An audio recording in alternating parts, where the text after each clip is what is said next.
ఈరోజు రెసిపీ అటుకుల పోహా తయారీ ఎలా చేసుకోవాలో చూద్దాం. ముందుగా ఒక బౌల్ తీసుకొని చిన్న బౌల్ నిండా అటుకులు తీసుకొని మనం వేసేసుకొని వాటర్తో వాష్ చేసేసుకోవాలి. వాష్ చేసుకొని పక్కన పెట్టుకోవాలి. తాలింపుకు కావాల్సిన ఐటమ్స్ రెడీ చేసుకోవాలి.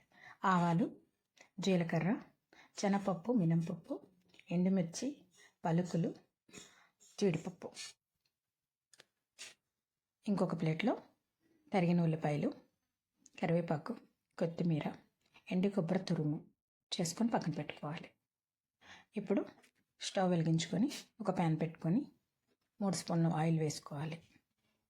ఇప్పుడు ఆయిల్ వేడెక్కాక ఆవాలు వేసుకొని చిటపటలాడాక జీలకర్ర, శనగపప్పు, మినపప్పు, ఎండుమిర్చి వేసుకోవాలి. వేసుకున్నాక పలుకులు కూడా వేసేసుకోవాలి. వేసేసుకొని తర్వాత జీడిపప్పు కూడా వేసేసుకోవాలి. వేసుకున్న తర్వాత బాగా కలిపి పెట్టుకోవాలి.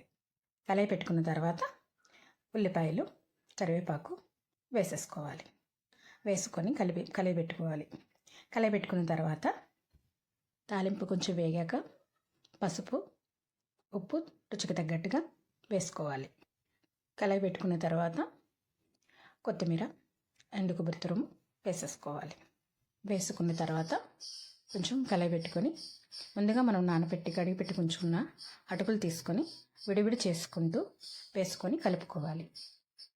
వేసుకొని కలిపి పెట్టుకున్న తర్వాత చిన్న నిమ్మ చెక్క తీసి దాంట్లో రసం తీసి వేసేసుకోవాలి.